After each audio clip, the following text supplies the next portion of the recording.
Education is seen as a life wire of every nation. It is seen as a life wire that helps to sustain the nation and enable citizens of different parts of the world to be able to transfer knowledge from one person to another, one generation to another. And that is why it is often said that if you think that education is expensive, then try ignorance, for ignorance is more expensive than education. And that is why the United Nations holds it that education is a fundamental human right that ought and must be respected across different parts of the world, regardless of their ethnicity, race, tribe and religion, sex and gender. That education must be respected in its fullness and in all form. However, education being a fundamental human right that ought to be respected across the different parts of the world, yes, but how much is being done? How much investment is being done at the level of education across the world to enable that citizens of different parts of the world have the same level of education, the same opportunities, where the gap is being bridged between those in the villages and those in the cities, those of the upper class and those of the middle class and those of the lower class. We're in a rapid changing world, and like it or not, infrastructures play a key role in the training or in the educational process of every country. In Cameroon and in most African countries, the educational infrastructures are deteriorating and also faced with situation of war, faced also with a situation of inadequate power supply, which also remain a problem, a major problem within the educational aspect. Today, it is common to see those in the villages who want to get knowledge, who want to be educated, get to read under difficult conditions in the evening. In fact, some will have to use the candle or even the lamp, and we all know that those things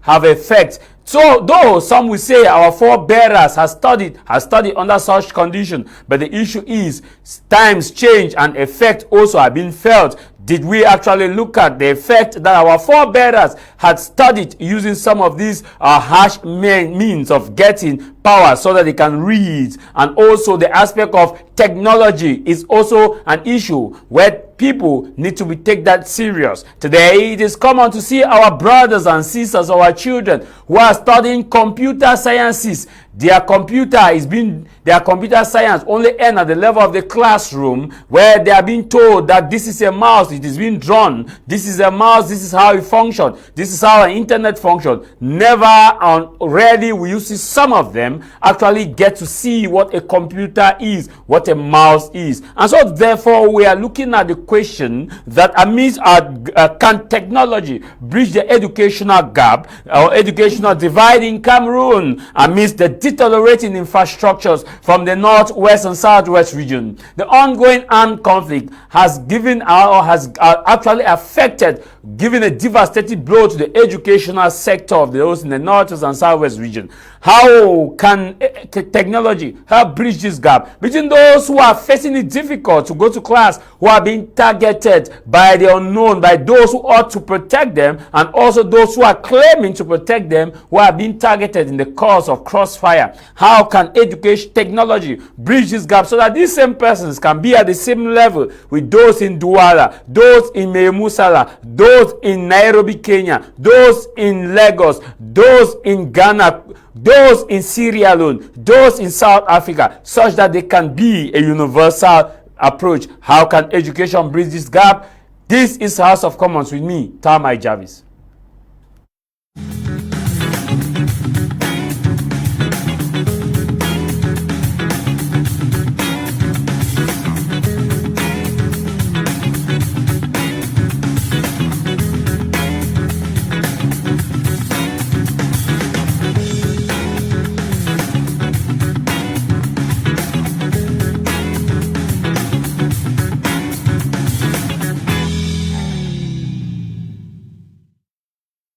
You're welcome, and if you are just joining us, you're watching House of Commons with me, Tah Mai Jarvis. Today's edition, we are asking the question, can technology bridge the educational divide amidst deteriorating infrastructures in Cameroon. We've invited other panelists who are here to make their way into this studio, but for time constraint, we just have to start. You also who are watching us, you have the opportunity to participate in the program this time, not just by sending your SMS, also by calling us on the numbers that you see on your screen, which is 676-431384. But before I introduce you my guests with whom we are going to have a discussion while awaiting other members of the panel, it is good for me to take this opportunity to wish all of you a happy Sunday. Happy Sunday to those who are watching us from the television, those who are watching us on the social media platform. Happy Sunday to you. Happy Sunday also to those who are also watching us on our YouTube platform. We want to wish you a happy Sunday, and also I want to seize this opportunity to wish you, Linda, a very, very, very happy birthday to you, Linda, who celebrated her birthday yesterday.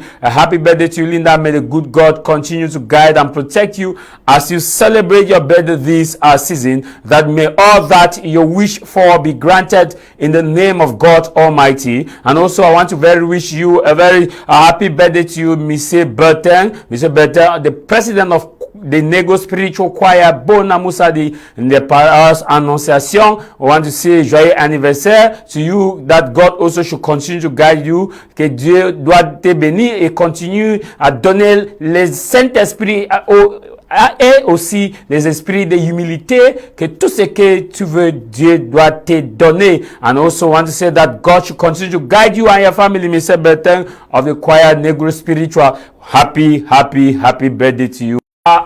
Apostle Dr. Ambe Valentine Gwa, Senior Apostle Valentine Ambe Ngwa, who is also celebrating the birthday this month. We celebrated a birthday recently. I want to wish you, Papa, a happy birthday. Actually mean what we say.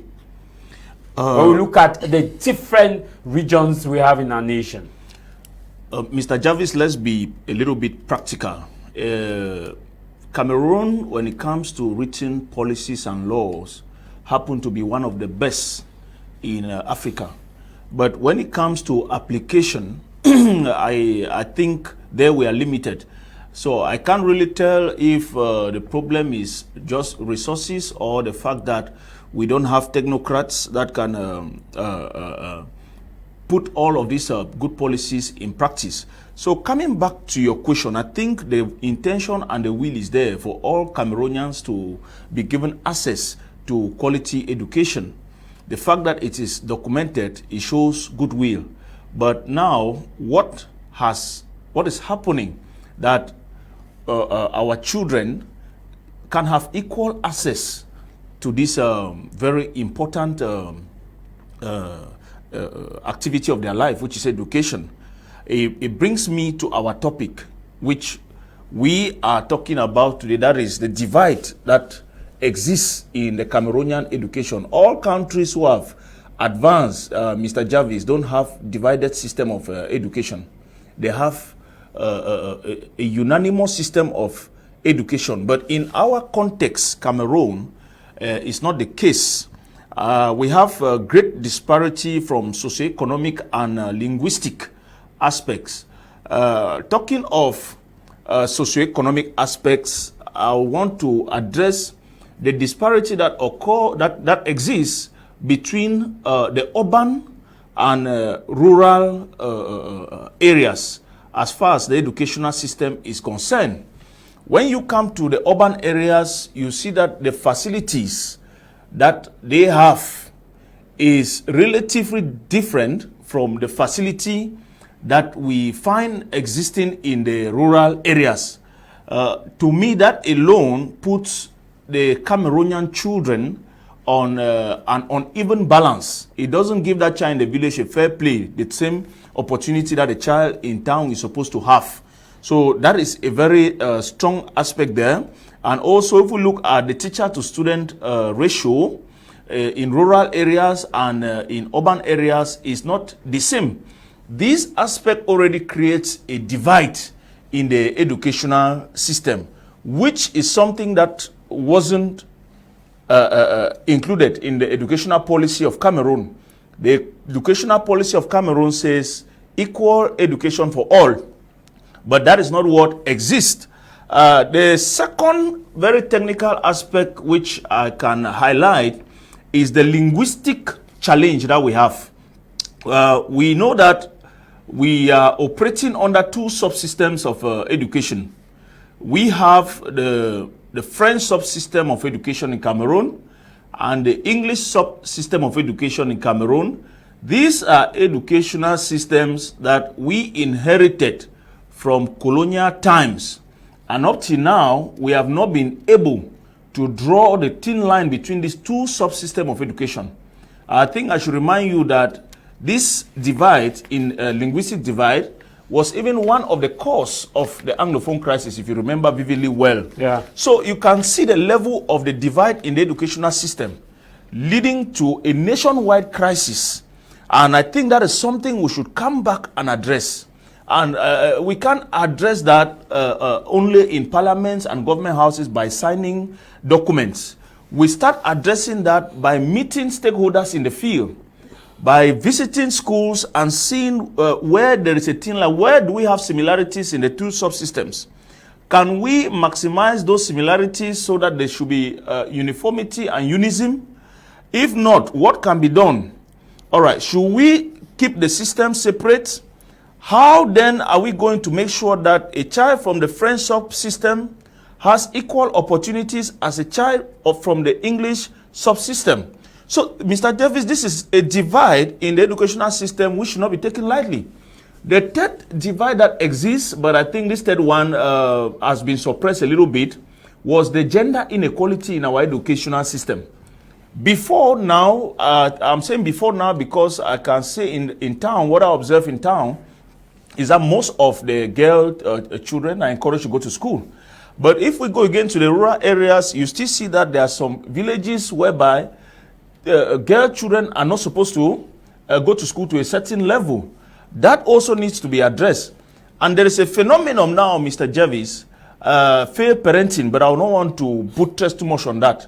Fair parenting, parents who have children without plan for these children.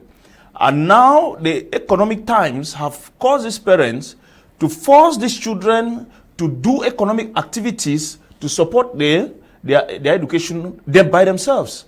This alone as well create a disparity and does not give equal opportunity for all Cameroonians.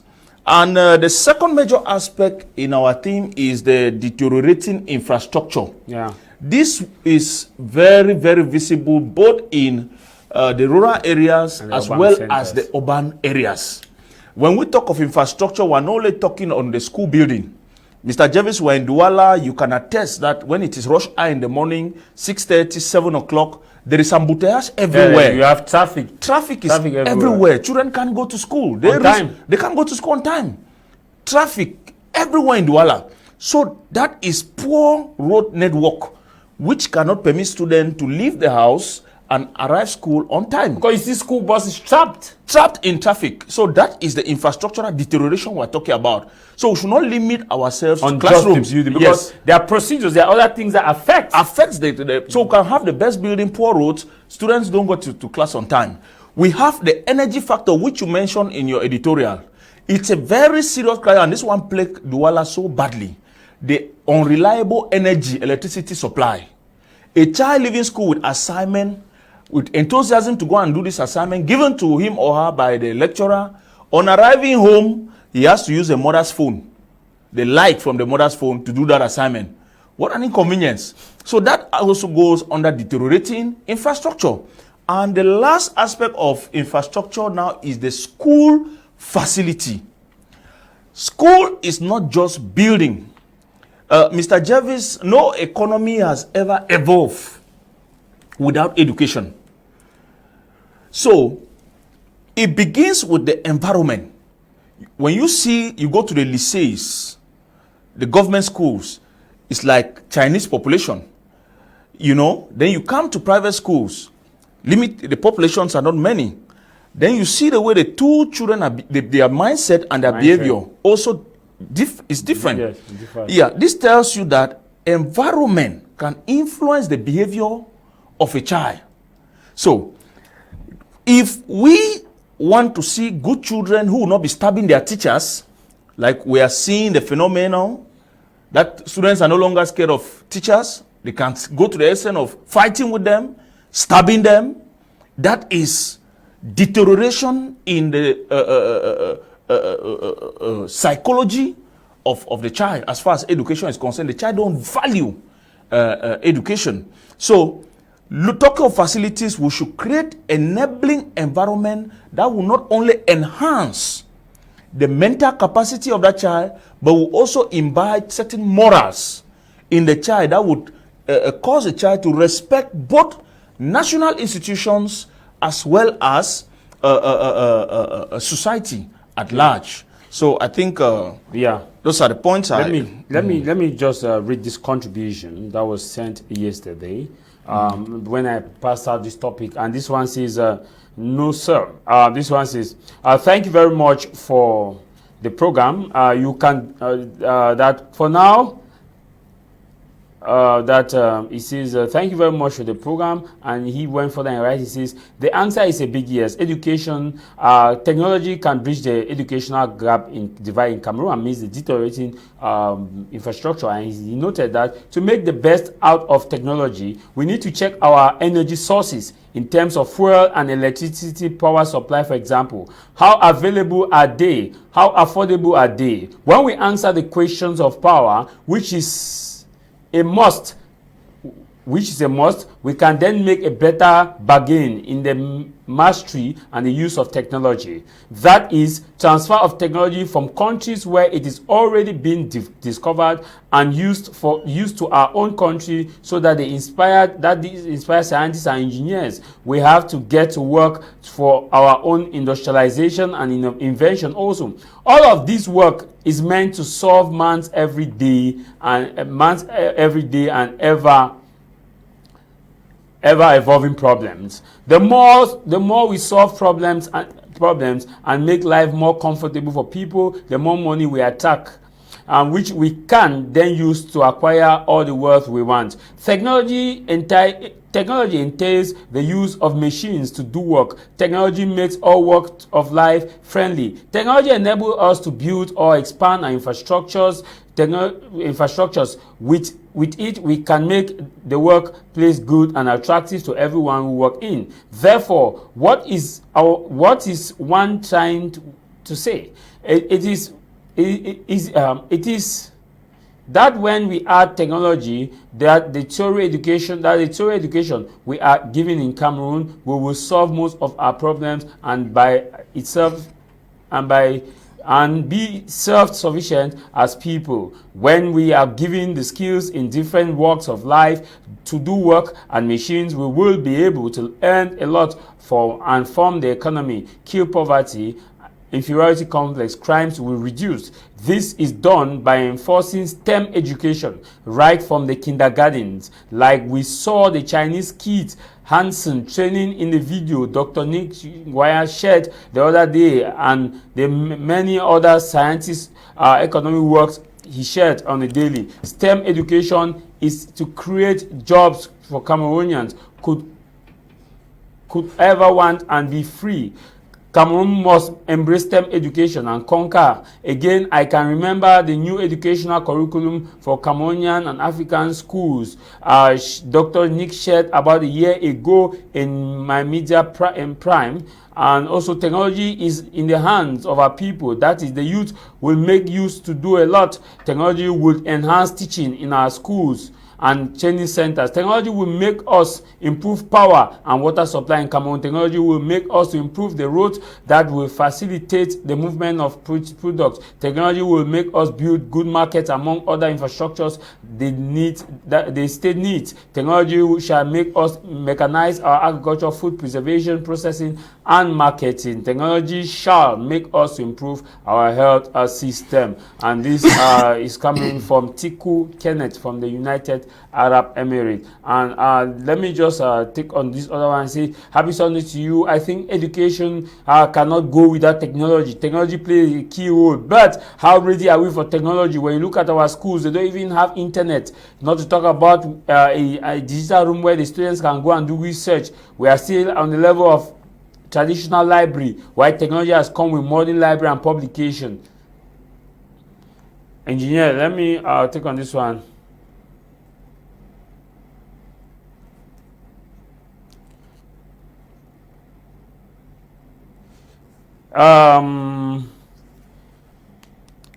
Somebody has sent me a very insulting message here. I want to tell you that sometimes when you are reading a message, a lot of people don't write their message well. So when we are reading, we have to read it well.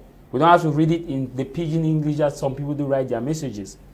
So we cannot read people's message in a way that you want us to read. When somebody is sending a message, you have to read it well so that it appears well.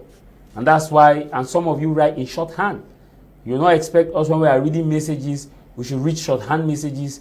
Not sometimes you have to decode the message to read it in the way that the intender wanted the message to go. So my message is coming from this anonymous sender who says, listen to how you're reading people's messages. And so when people are sending us their messages, we know how to read their messages. If somebody sends a straight message, we read it straight. But when you send a message with shorthand or all caps, and sometimes joint, you leave us impression on how to read the message. I just want to tell you, I'm sure your name is ZK, that sometimes it is good at criticizing people, but you don't know how it functions. I'm happy to react on that, your message. So I just said, let me read it on TV so that you get it. Because it's easy to say that when people are sending a message, that's why we always insist that when you're sending us a message, make it short, simple, clearly. But when you send it with shorthand, you want to spell there, you put E, and you continue. How do you expect us to flow? We cannot flow in that situation. And so if you don't know what you're saying, it's better to ask questions. Engineer, I'm coming back to you. Okay. You have listened to the message that one of our participants sent, talked about energy, which I made mention about the energy issue. Even in Douala, there are some villages that, as we speak right now in Cameroon, they have not been able to have energy since the day God called Abraham. Exactly. How can we bridge this gap of education, where we are talking about education, but the other cities, people have advanced with technology? Yeah, a lot. Mr. Jarvis, I think you said he wrote from where? The guy UAE. UAE, United Arab Emirates, right? Yes. Yeah, the points that he gave are just on point. He made mention of, I think he talked something about solar, right? I think that the government should start looking at liberalizing the solar technology. So we can have in these villages solar-powered laptops and internet facility to students who are in the rural areas so they can also do their research. The government should also encourage what we call e-library. He made mention of that as well.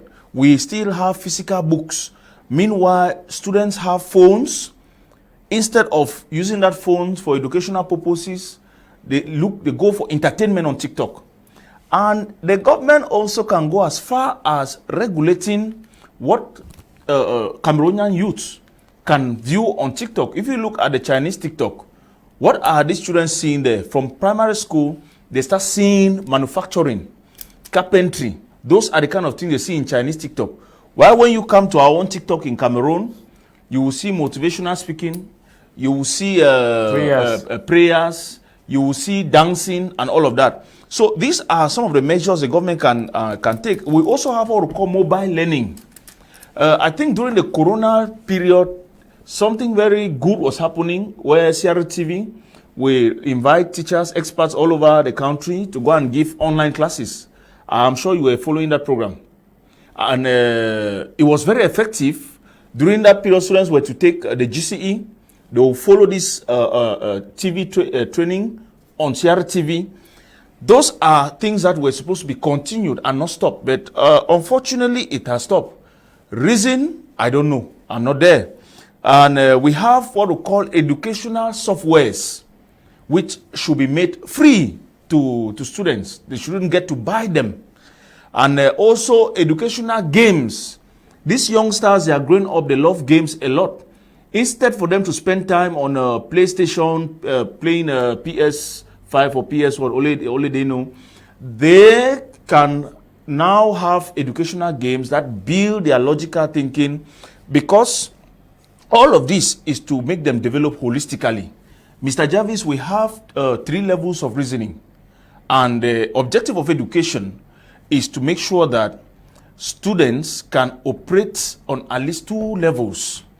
We have memorization, we have deduction, and we have induction. Memorization is your ability to keep facts in your brain. Deduction is your ability to do critical thinking. Okay?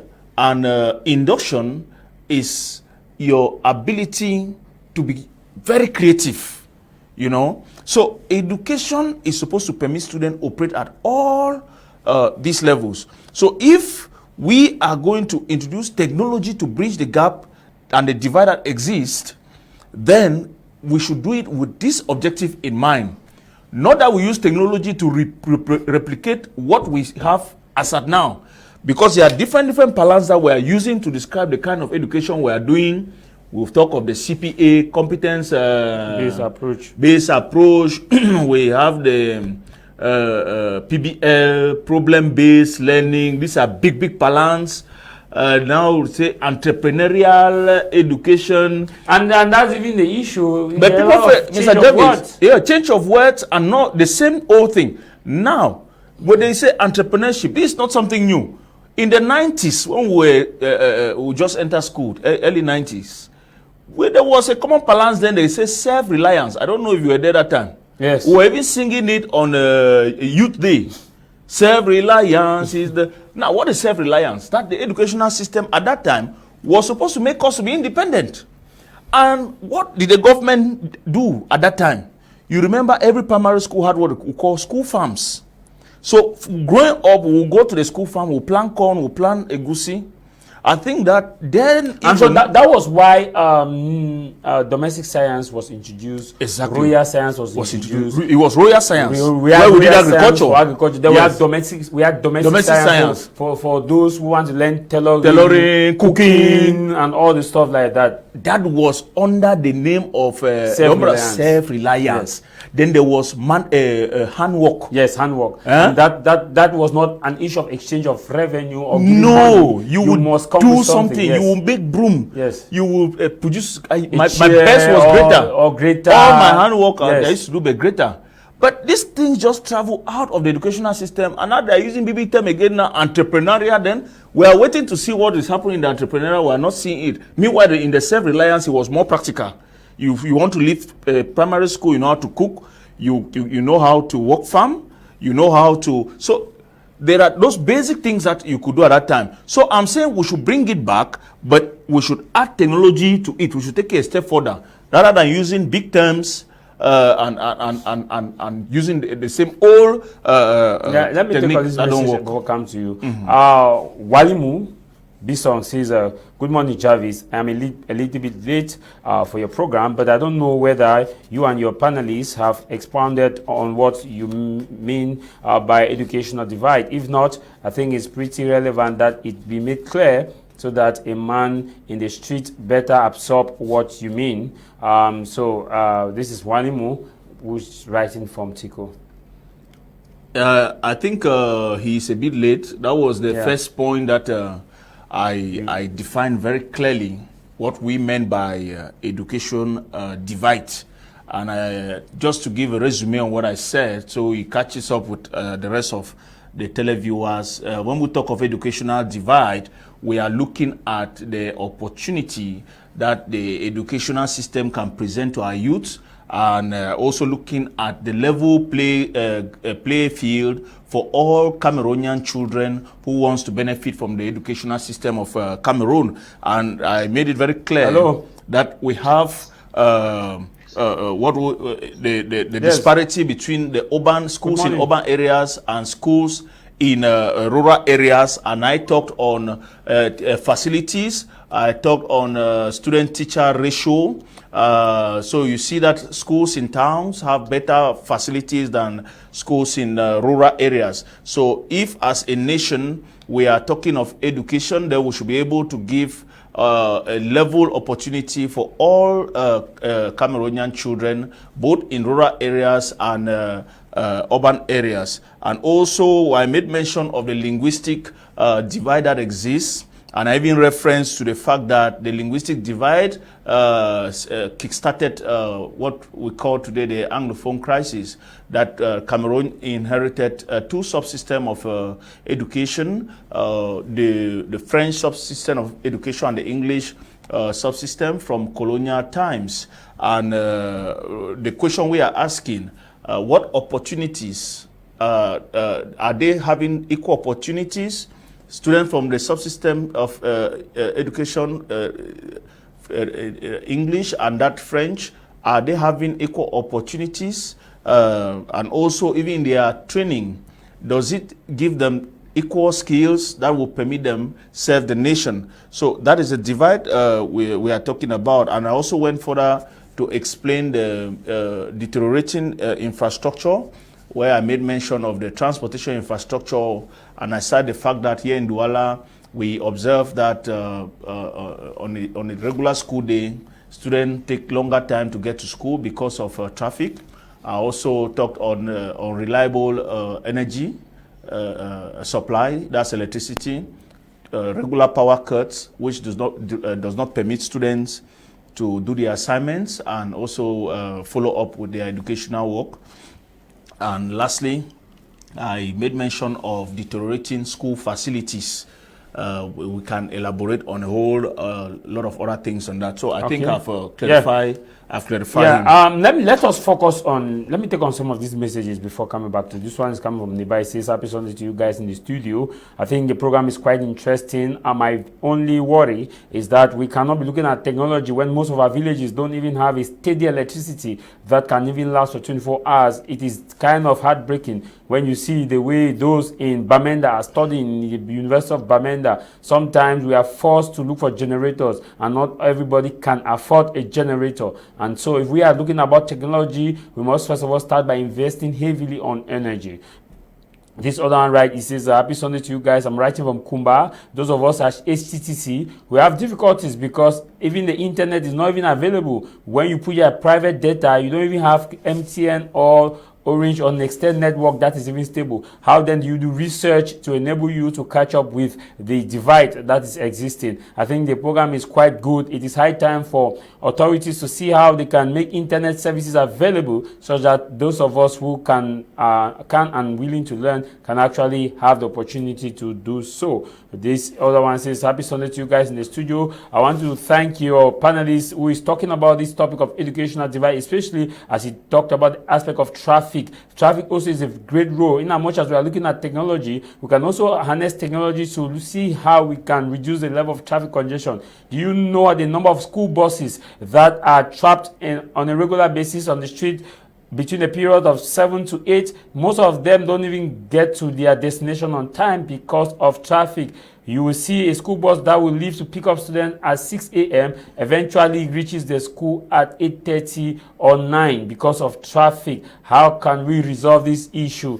This other one, this Paul writing from Bonamusa, this is hi House of Commons. I think the program is quite good. My only worry is that technology has come, but most of our teachers who are teaching don't even know how to use this technology. Some of them are ignorant about the technology. How can we even bridge a gap when you have teachers who cannot even understand how Google function, who cannot also understand how some of the other software function which are used for research? Today, ChatGPT has come, and many of them don't even know that there's ChatGPT. How do we also look at some of these issues? I think we must start by empowering those who are already in schools to embrace technology and to use it well. This other one, please, when you are sending us a message, let us know who you are and where you are texting us from so that we can properly acknowledge you. It is not good that you send us a message anonymously. This other one, right, it says, happy Sunday to you guys in the studio. I believe that technology can actually solve this. But the issue here in Cameroon is that we have politicized everything. Let me begin by saying that technology on its own cannot single-handedly survive without power. You can have the best of internet. You can even have 5G in your phone, but if you don't have power to charge that phone so that you can use it, it is of no use. So when we are talking about technology, yes, technology can, but the question is, do we even have the necessary power supply to permit technology to do its function? Technology in itself is just a vacuum that needs to pass through like air, but when you don't have electricity, like in Akwaya, go to also the northwest region and some parts of the eastern part of Cameroon, you'll be shocked that electricity is a scarce commodity and not everybody has the money to buy a generator. And how do we also preach this? Sometimes even teachers from town are afraid and don't even want to go to the villages because they think that there's no technology, internet services in these villages. This is coming from Gwa, writing from Pamenda. You want, Engineer, let me come back to you. Somebody has raised a very important issue. Those who are also teaching, how versed are they also with this aspect of technology? Because like you cannot give what you don't have. Technology has come, but how much training have been done for the teachers, for the facilitators, in terms of making them to become useful to this technology? For example, a lot of them don't know how to use Zoom. A lot of them cannot set up a Zoom meeting. A lot of them cannot set up an e-learning platforms. Mr. Jarvis, let's face it.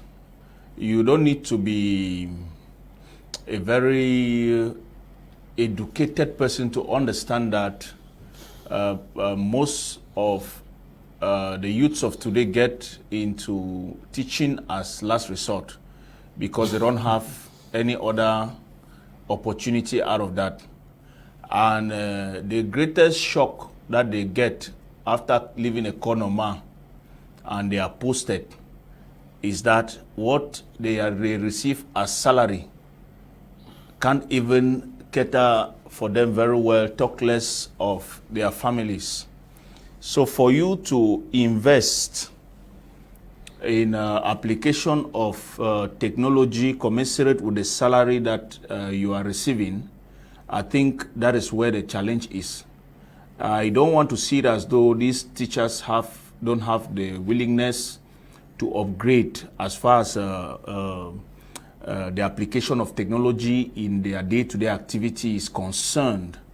But you will bear with me that for you to sit after leaving the Konoma training and then you come back or whatever university you left, the professors who were teaching you, they themselves did not really master the technology.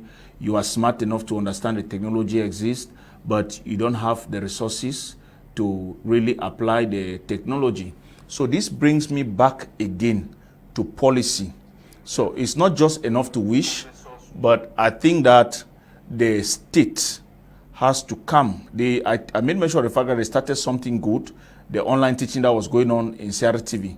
To me, that's not something that would have stopped. That's something they would have been doing year in, year out, until the Cameroonian population, the youth of Cameroon, understand that at 3 o'clock, I'll be learning mathematics, I'll be learning calculus at CRTV. Let me compare with that was done during the period of COVID. And COVID was a good opportunity. That was an opportunity for Cameroon to reshape, to restructure, and to build a good e-learning platform. Exactly. But the government allowed the opportunity to pass. And now, let's come back to our educational system. You know, it's not, we don't just have state university, we have the private universities, as well as private secondary schools and primary schools. Majority of these private schools, they are there to not only educate Cameroonians, but they also want to make profit. So the fact that they have invested in infrastructure, they have put their small lab, and they come and tell them that, no, you have to bring this technology, then they do evaluation, this much money. When are they going to recover the money? The one they use in building the school, they have not recovered. Because in Cameroon, it's difficult to have 100% fee recovery here. So don't feel because you go and open a school, maybe money will start flowing. So there is already a challenge. So we can't really do it. And even state universities not all have the capacity to do it. But if the government can sit through parliament and then they restructure the budget and say, okay, in the state treasury, this is what we are going to use to digitalize and introduce technology in our system. These things that people publish books, normally publication of books now has to be online. Not that I go again to bookshops. It is true. that it will take the booksellers out of market. But we have to advance. When online sales sites like Alibaba and others, Kiwi and many others that came, people were having shops. It moved to online, and there was adaptation to meet up with the time. So I think that the government has to come up with policies that will facilitate and give provision for this revolution, because it's a revolution. Technological, we'll get to the technological phase. And even with universities that are doing, say, engineering, I'm very frank, Mr. Jarvis. As of 2013, the budget for university games, 2013, back then, was 9 billion. University games? University games. And common sense tells you that budget don't go down. They only increase. So everything be equal, it will be more than 9 billion now.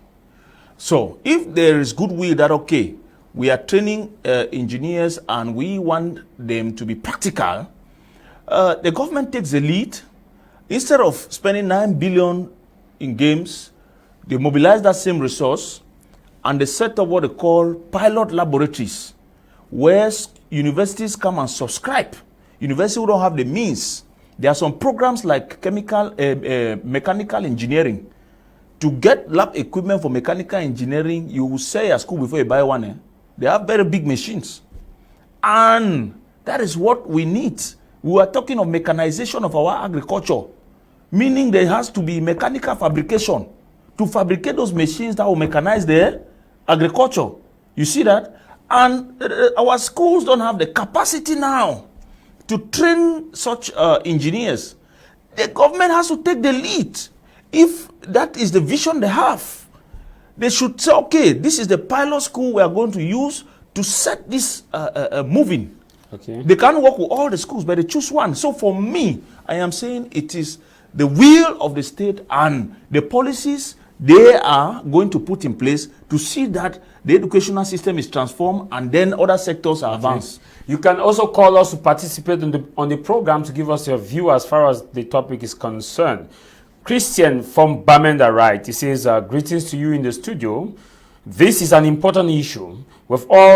We have all the resources, but because of the old who have hijacked the country, no project can be realized until those in power leave power. Imagine youths who have graduated but can't find jobs because the old have blocked all the positions and doing nothing. How can the youth exercise what they know? This is coming from Christian. And this other one writing, I am Anye Diodone from Garwa. He says, good afternoon.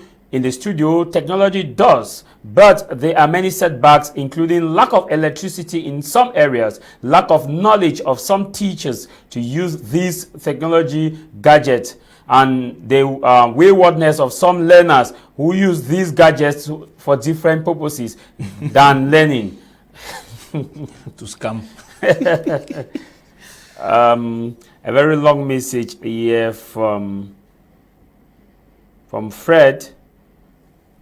He says it's quite long, but I will have to try to see how I can summarize. Say, good afternoon. So, I am Fred from the Bay. Please, I just want to say something about the I just want to say something about this electric problem. How is it a new functioning? We need to know how they are functioning. That's talking about a new. We need to know how they are functioning, because if the government had put in place some measures, I think they could have been electric. Because when you look at what was last week, I was in Amanda. I saw. Message is not clear. You want to say electricity, say electric. Yeah, because those are some of the messages that are not clear, and sometimes let them take their time, right? Yes. Proofread before sending. Yes. Also, this one, right? It says, happy Sunday to you guys in the studio. The main challenge of technology in Cameroon is not the usage; it is the power.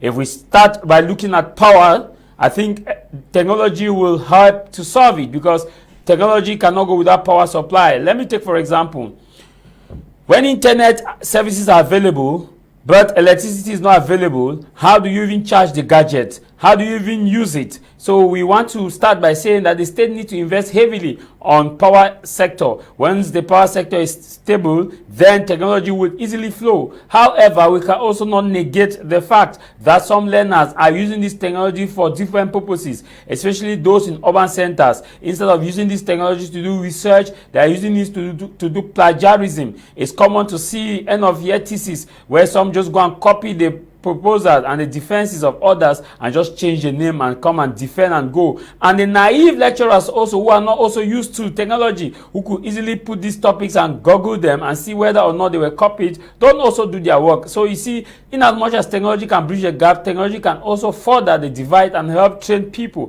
who cannot sustain the nation's economy by doing plagiarism. This is coming from Nick. This all right. He says, good afternoon to you guys in the studio. Nice program. My only fear is that many government officials don't know how to use this technology and so are not even interested in pushing for bills that can enable technology, because as your panelist said that the parliament can play a good role. But how can the parliament do this when those who are at the parliament don't even understand the impact of technology itself? How can we do this? I think we can do this by getting ourselves registered for the election and getting those who are actually who can understand this to enter the parliament. Once they get into the parliament, this can be done. Let me continue the program with you. Unfortunately, most of our guests that we invited have not yet come, so that's why we are continuing the program. Now, there was an issue that you raised about the aspect of electricity. You know, a lot of people have raised the issue about electricity, which is a very, very big issue. Let's take, for example, in the East region, for example, a lot of villages there don't have stable electricity. Let's come now to those in the northern part of Cameroon. There were images that we saw images of children learning under the tree. Now, and not even talk about electricity. So we are talking about the aspect of deteriorating infrastructure. Let's assume that they don't have the building, but can't we look at way in which we can also engage these students to learn at the comfort of their homes? Mr. Jarvis, I think it's a big failure. Call a spade a spade. It's a big failure on the side of leadership. At one time in the program here, I made mention of the fact that 2010 major projects were launched in this country. Some of them were Lompanga, Menvele, and we are in 2024, January. The father of the nation, the head of state, President Paul Biya, is still talking of these dams that they will be functional. We have Menvele, yes. We have Nanga, Boko, we have Lompanga. Yes, he is still talking of the fact that they will go operational 2024. 2010 to 2024, that's how many years? So, to me, it's leadership. And Cameroonians have every right to be bitter. Because when you are the helm of affairs, don't feel people don't see. There will be check and balances. How much does it cost to host a Nations Cup? Was a Nations Cup more important than energy? It's huge investment to host Nations Cup. You saw roads were being constructed overnight in Douala. And we have dams that have not been completed. And now we are faced by numerous power cuts, rationing here, rationing there. How do you want the common man to understand that? So, to me, it's priority. Okay, we are in it now. What is on the table to make sure that we don't penalize these students who need this electricity to study? The government should put the tail in between the two legs. You took a wrong decision. How do you how do you compensate? Allow solar technology to come in at a very cheap cost. China is ready to send in their solar technology. So you use that to buy time and mobilize resources to complete the dams. And then you can now come back and regulate the solar proliferation. Yes. Is this being done? No. If you bring a solar expert that you need a solar panel in your house, the bill will give you But some people are still taking the courage to get into it because they find it reliable.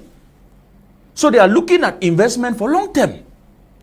So the charge has come back to the people for a poor decision made by the leaders.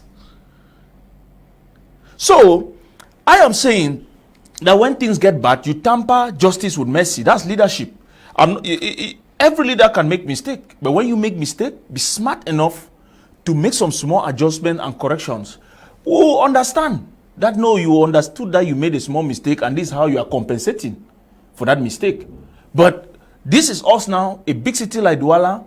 You want to go to this Kacheno light, you are going to this other Kacheno light, and people have fish, they have stocked it with meat, stocked it with fish, it's getting bad every day. You go for long hours, 8 hours without electricity. Children can't read, they can't study. So that is why, plus including the heat, that is why they resort in other means to pass their exams. Some even go as far as paying home teachers to make sure that they see questions of exam before time, because they don't have time to study. So they are looking for shortcuts. So I think that, Mr. Jarvis, the blame goes back to the decision makers. And if they are listening, then something needs to be done as fast as possible so things don't go out of hand. Assuming that everything is under control, assuming that we have electricity, the question I'm about to ask you is, how cheap is even the internet? How affordable is internet in Cameroon as compared to other nations? Because if you look at it, it's quite very expensive. The tariff is very expensive. I think for now, internet is readily affordable compared to before.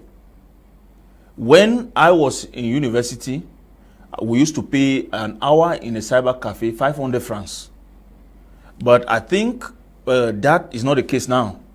With 400 francs, you can activate a reasonable data. But compared to other states, yes, compared to other states, ours is still relatively high. But Mr. Jarvis, that's not even where my problem is, because for now we can afford. My problem is the speed. My problem is at the level of the bandwidth. Yes. That's where my problem is. If they want us to we can pay the price, but let us have quality. There is this American cable that's coming. Starlink came, is a relatively cheaper, long-term. Yes, that's satellite internet compared to what we have that Camtel is providing. And immediately, it's like the state is going out but to sanction. You know, which to me, again, is not a very good move. Because if the government has to take time to study it, and then now see how they regulate it. Do you understand? So the objective is that the life, people do business now online. You are there to make sure people can go about their activities every day. How do you give them the services at affordable and quality? So if you see that this bandwidth that we're using in Camtel is not going, you can look at this other one now and say, okay, we may go with this, but how do we regulate it now so that things don't go out of hand, so people don't do it indiscriminately? You understand? Because a country cannot just come and do business in Cameroon when we don't have a trade deal. That I agree. But if we see that this thing is cheaper, it's going to help the Cameroonian people, how can we forge a trade deal? Yeah, the fear there is that since the satellite internet cannot be controlled, and if something is wrong, you know, every government wants to have control over the system. Like Starlink also will be shutting down in South Africa this month. This month they have notified their users that at the end of this month they will shut down their service in South Africa. I believe that they are now looking at the possibility of how can we control in terms of instability and stability. Because sometimes it opens like that. Maybe the government also looking at control. No, the level of control you are talking of, this is Africa, is so that when people are rioting, they can cut the internet. That's the control. Do you understand? That's the control. Because internet is just like what Alibaba is doing also. I give you a marketing platform. Then you have different companies that are selling Alibaba. So internet is like a platform. Inside that platform now we have tools. We have Google. We have Facebook. We have TikTok. Right? The government can always control these ones. How did Ibrahim Traoré ban pornography in Burkina Faso? You know, you can't watch pornography in Burkina Faso. Yes. You can't. I mean, if you go to any pornography site, if you enter Burkina Faso, go to any pornography site, it will show you error. How did he do that? You see that? So if it is controlling that, yeah, but that cutting internet, no, I think there should be restrictions in cutting and owning internet. Because you cut internet one day, we're in a modern world, people do a lot of transactions online. You don't know how much money people are losing. Huge sums.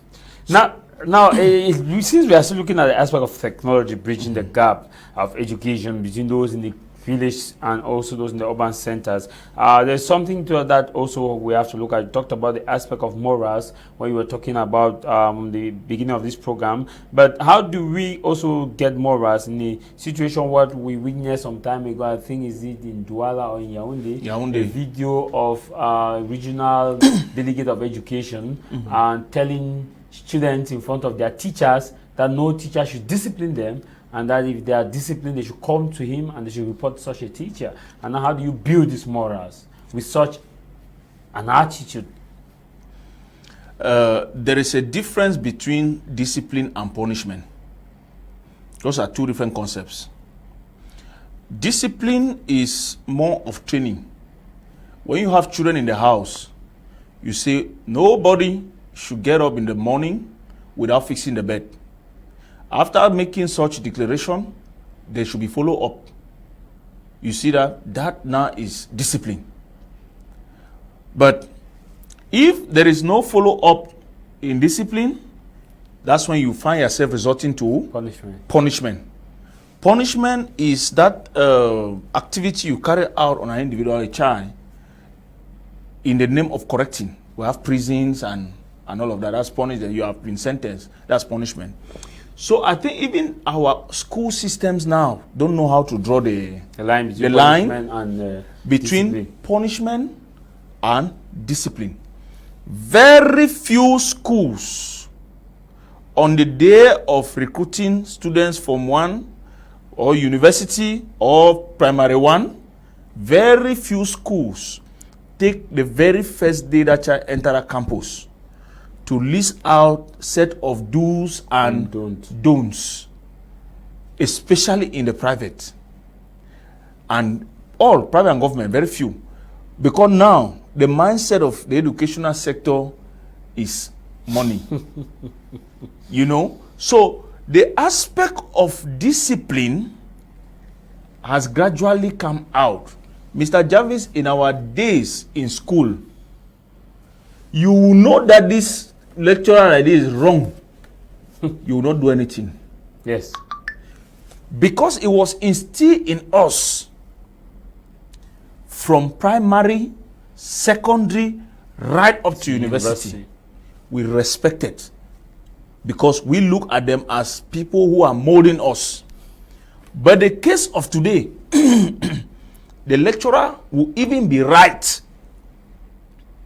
But the child will have courage to tell the lecturer that you will see. Because from the home, there is failed parenting. I made mention of that.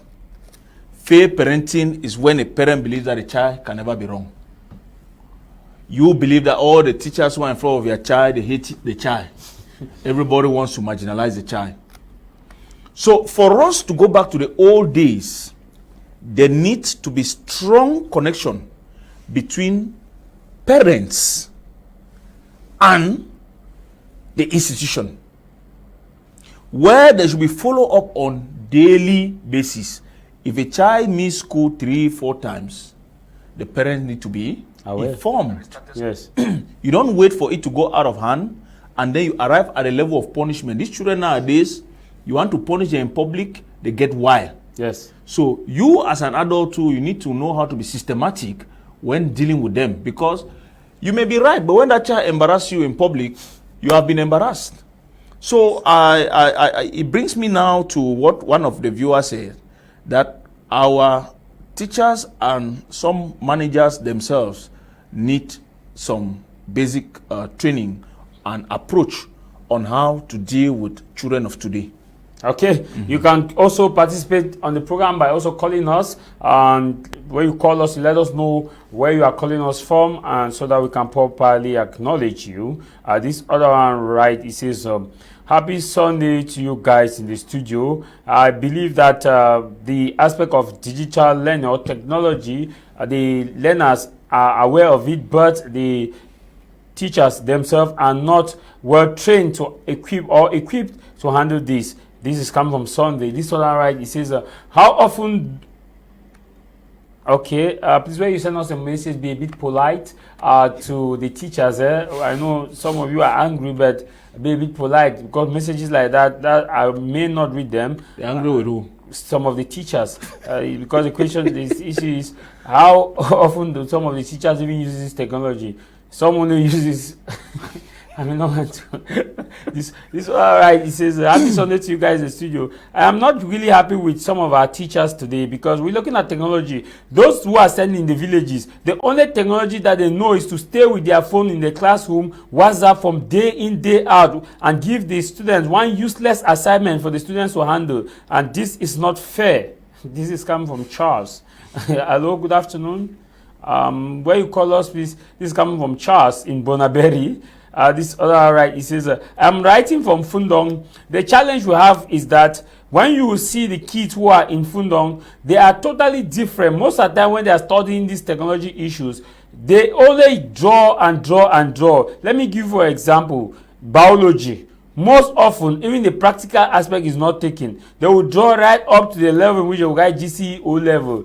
Even those in advanced level, they have very few practical exercises that they do carry it out. I think that if technology is well harnessed, these students will have to learn using the 3D animation. And also we need to use the e-library where they can see visuals on the skin color and also can know the internal organs of a body, either watching it through videos or... But the problem also will be electricity. We don't even have electricity. In fact, it is a serious problem at all levels. One of the steps we must take to resolve this issue is that we must be able to look at leaders that care for us, not leaders that will come and give us Maggi and salt. Thank God we are in an election season, and I think that the people of Fundong will know who to elect as their mayors that can be able to go and sign partnership and come and give us solar panel everywhere, and also build us an e-library, and why not a digital room where students can go and learn. Like our panelists were talking about the situation when COVID-19 came,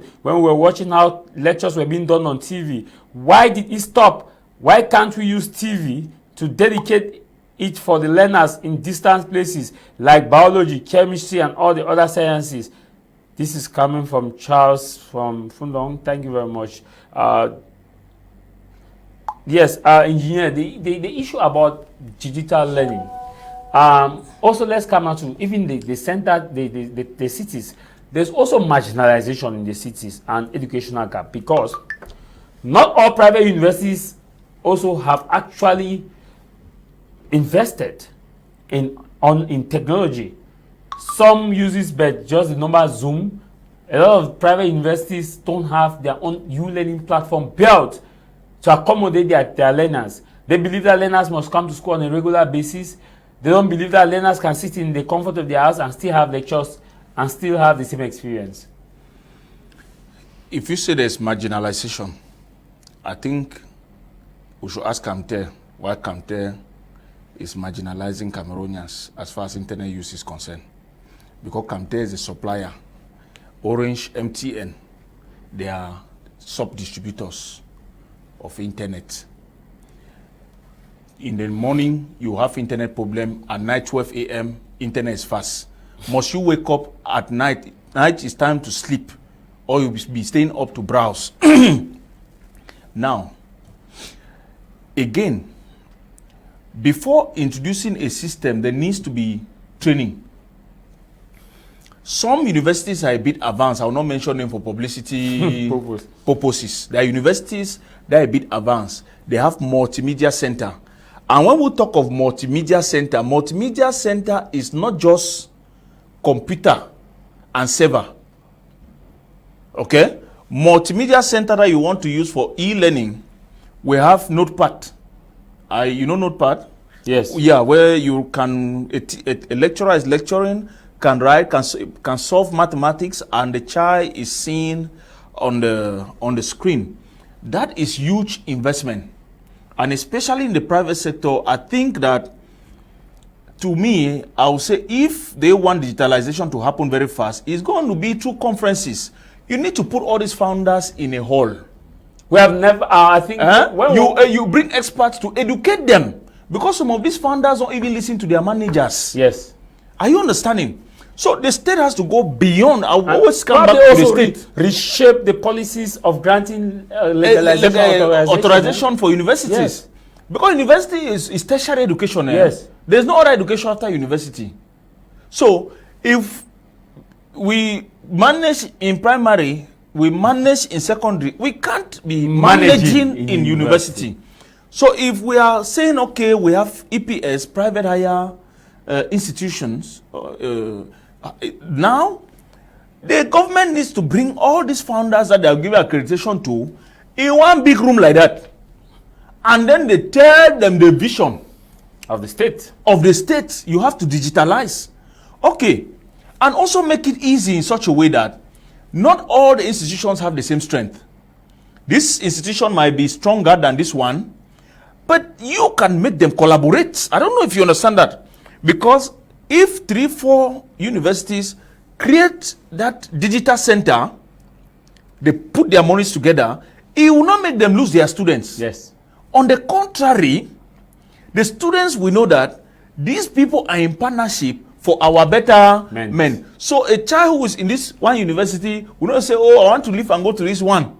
Because the people who are doing the quality assurance of this one, they are working in collaboration with the quality assurance of this one. So what I'm here, you are there. I'm here, I am fine. I think that's the environment that I am still saying that the government should look into, because if you leave it in the hands of businessmen are capitalists. And that's what's happening. They are capitalists. Whether they have 1,000 students, they are thinking of their Prado. So when they pass and throw you water on your body, you know that no, a big man has passed. So, but how do you make these businessmen understand that they are in a social enterprise? A social enterprise that has ability to metamorphose the economy of the nation. Because if other states start discovering that Cameroon education has quality, what will happen? We will not even be crown of employment. You will see a Central African Republic companies who come to Cameroon to solicit that human resource. You will see Chadian companies who come to Cameroon to get that human resource. So you have created an enterprise of human resource, like what India did, like what China is doing, what Singapore is doing. If you go to Google, you see the Indians. So yes, you India think has the, according to statistics, India has the highest number of people working in the tech industry. Okay. Even on Facebook, the highest number of recruits. And Indians don't study out. Yes. They study in India. Yes. So what America does, they go and get the best. Does that not fall in line with what you articulated in one of our previous editions, where you talked about the fact that each nation must have a policy and look at what works best for them? Exactly. Because you cannot use everything. You can't be everywhere. And I also ended by saying that agriculture remains our springboard. You can survive without technology. You can never survive without food. A hungry man can never make any good decision. I have one mentor advised me one time. He said, engineer, I answered, say, never enter a meeting with an empty stomach. Say, no matter how intelligent you are going to sound stupid in one way or the other, because your stomach is empty. So a people that have voice is a people that have eaten full. So we must make sure that no matter what, let the population eat fat. That's the only way we can sustain and guarantee their health. So we need to prioritize something. That will be agriculture, but not leaving aside our educational system, because our educational system as well is connected with the agriculture. If we have to do large scale agriculture, these people need certain expertise. And that's where also technology comes in. Technology is there. From seed production to planting to design and installation of irrigation systems. So we can plant tomato round the clock. We will not have tomato this season no tomato. So we have intensive agriculture that we apply serious technology. I think our leaders, instead of going to Europe, they should be visiting countries where things work. Yeah, we'll talk about mechanized agriculture. When we talk about agriculture in the world now, Israel Israel here. Because you're in the looking at Middle East. what we're talking about. These are countries that use technology actively in the agricultural sector. Israel is a desert. I hope you know that. Yes, you have Israel. Yes. Israel is a desert, but transforms itself. You also have Norway. Yeah, Norway is cool. Yes, very cool. You have Finland. Finland too. Yeah, Finland is cool. You also have Ukraine for grains. Yeah. Russia for grains. Yeah. These are the countries that have actually used technology in agriculture. In agriculture. Exactly. So instead of going there, sitting in long conference, discussing discussing things that don't matter, go to people who are making things work. Meet the Israelites. How did you transform desert to fertile land? And selling and exporting to countries which has a very big, vast land. You go there with your experts. They receive training, come back, you equip them. So I think there's a lot of work in this country to be done. I hope that the leaders are listening. My very good friend and brother Ben Ali, happy Sunday to you. Salam alaikum.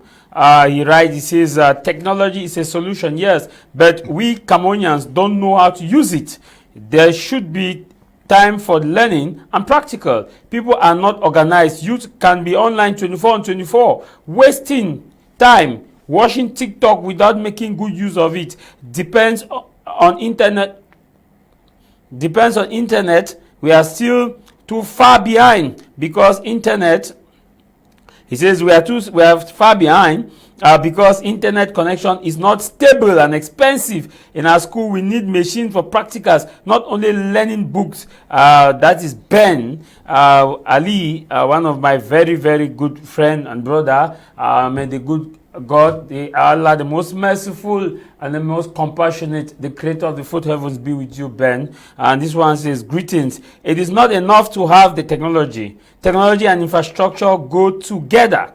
This is because each of them pave the way for the other. Technology can pave the way for infrastructural development and vice versa. And Gange divine for divine. Thank you very much.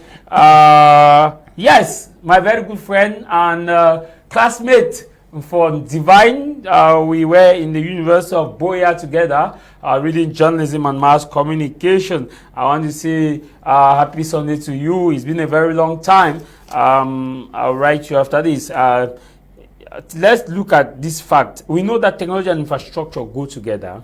But the question now I want to ask you here, engineer, is that when you look at our budgetary allocation in our educational sector in the rural area and that in the urban area, doesn't it speak volume? The budget that has been allocated for schools in the rural area and the budget being allocated for schools in the urban area. Schools in the rural area don't even have 2 computers. Students learn parts of computer from the book. It's drawn on the board, and they show them that a mouse is like this, a mouse is like that. And now, how do you reconcile now also this divide? It's really sad. I think because what you are saying is factual.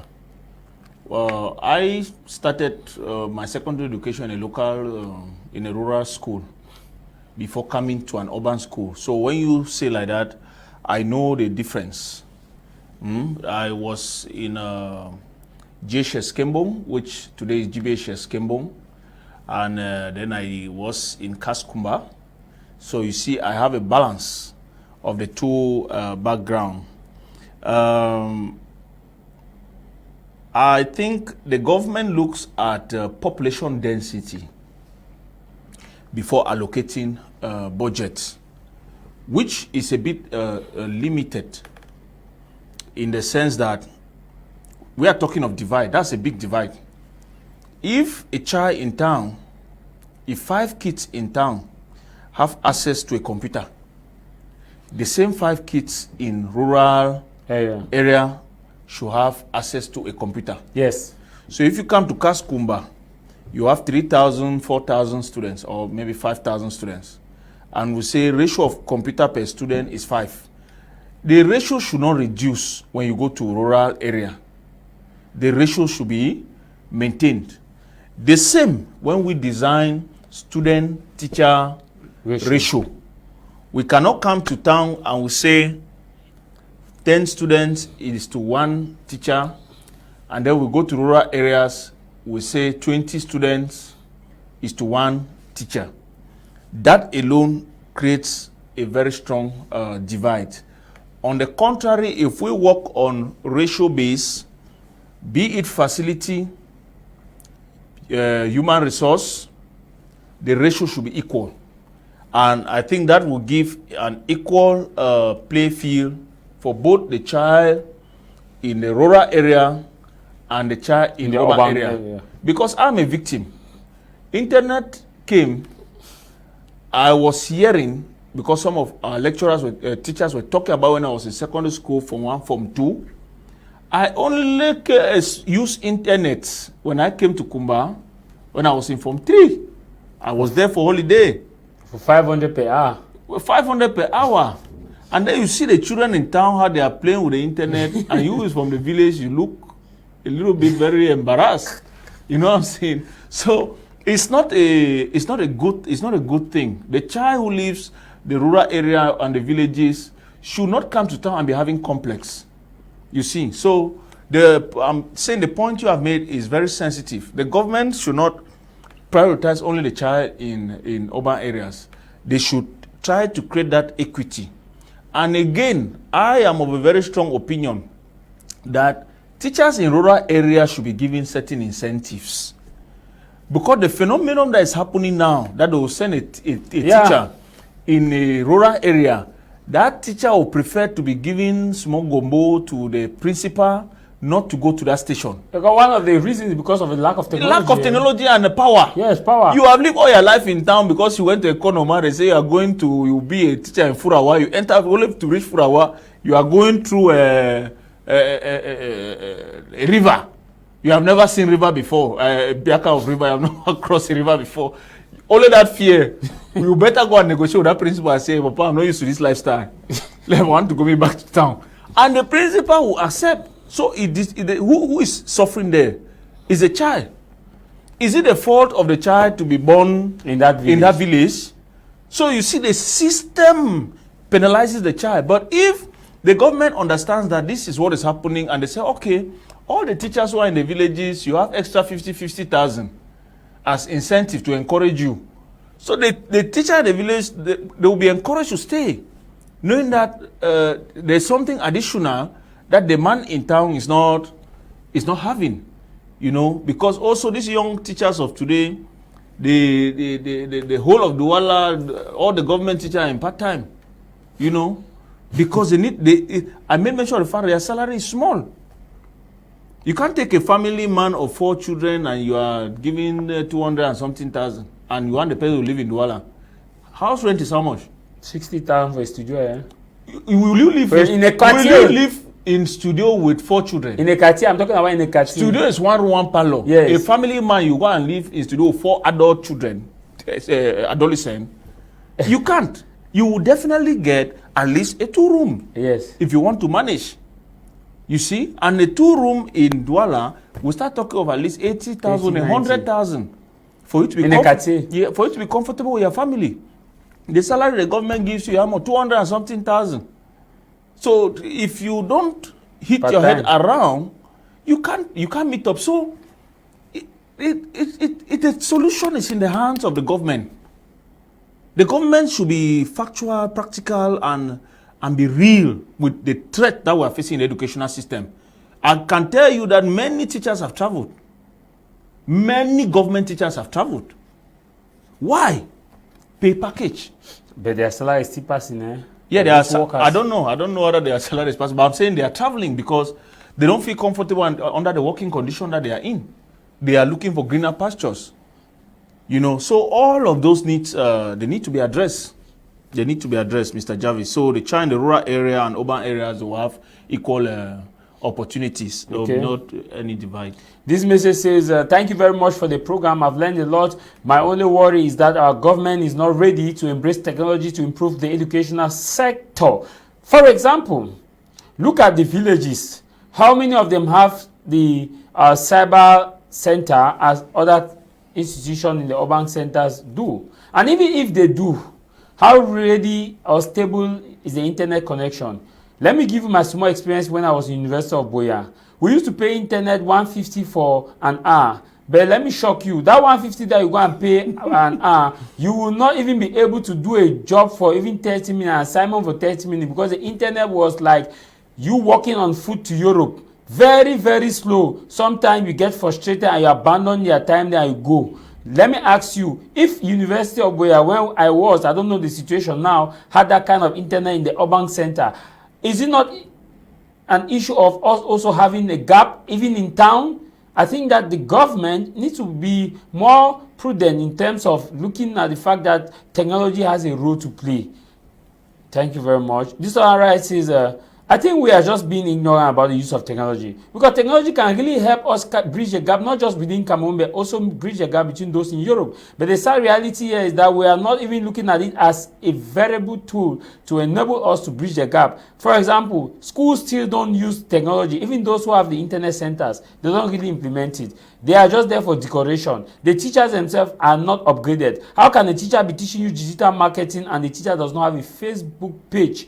No, the teacher has a TikTok page. How does that function? Someone teaching digital marketing will come and criticize you or using TikTok. Does that person not know that TikTok is part of the tool to use for marketing digital? We sell our product also using TikTok, but one of our teachers schooled us about using TikTok, but he was teaching digital marketing. Does he even know how to monetize? Does he even know how to make money online? I think...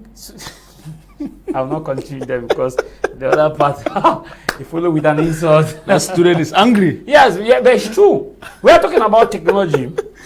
You get people teaching digital marketing.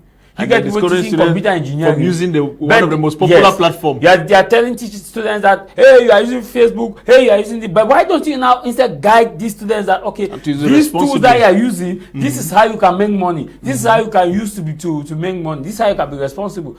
And the worst thing is that most of them, like this writer is saying, most of them don't even have these social platforms. How do you come and teach? That means they go and read yes. Their digital marketing ideas. They come and yes, it's bad. So how will that person? Is that not further divide? That despite the fact that the person has the tool, the person does not know how to use it. To use it, yeah, it's a big divide. It's a big divide. Mr. Jarvis, I think I told you that. Not that these teachers don't have the willingness to learn. You know, after leaving school to sit again, learn something new, these children, they have time. And that teacher is head now is how to make money and sustain his family. You tell him, go and sit and study this all over.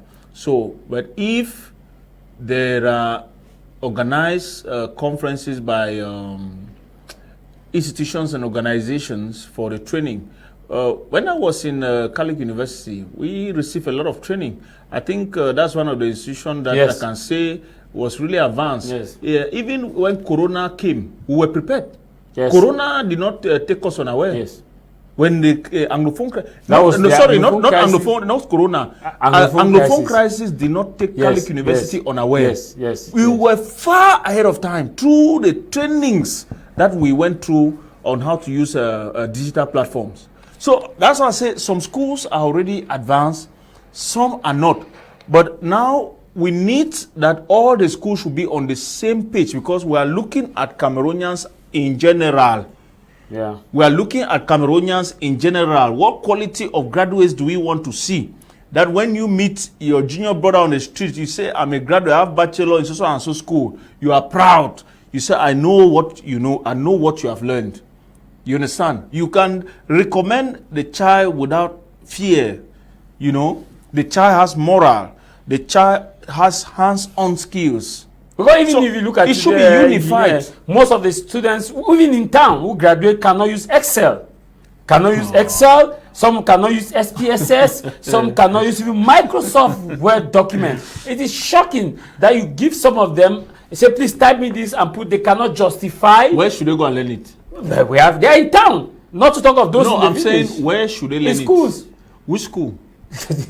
How many schools? How many universities have Excel? I mean Excel as a program, as a training in their program.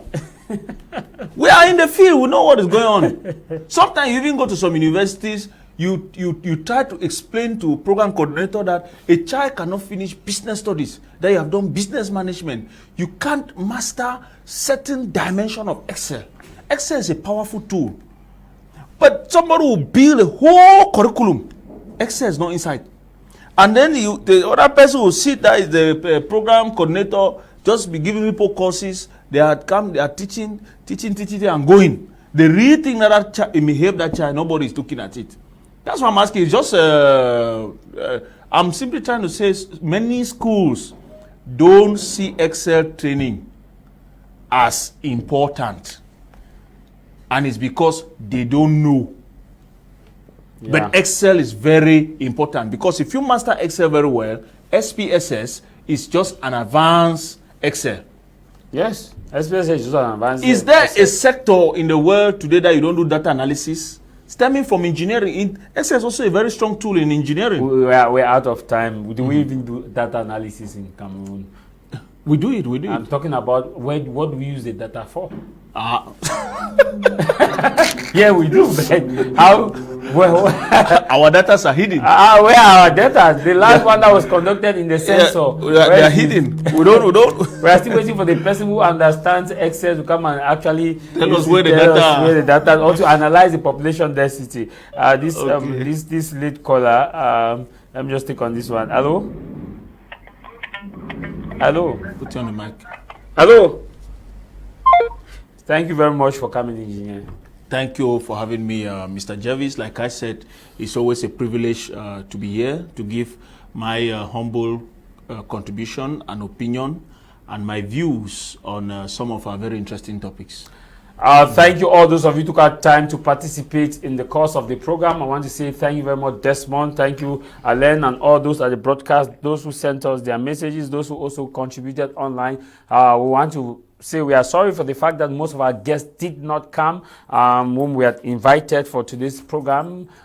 Reason yet to be told. And so we want to say that we broadcast today at exactly 10:30 p.m. and next week Sunday. If you want to be part of our program, you can contact us on the number on your screen. We will let you know the topic that we are to discuss for next week Sunday. Until we meet again, no matter the matter, what matters is your matter. And what should matter for you this day is that you should know how to use technology, for technology has come to stay. My name is Tah Mai Jarvis from Cameroon's commercial capital, Fengu John Bange. But before I say bye-bye, go and register for elections next year. Bye-bye.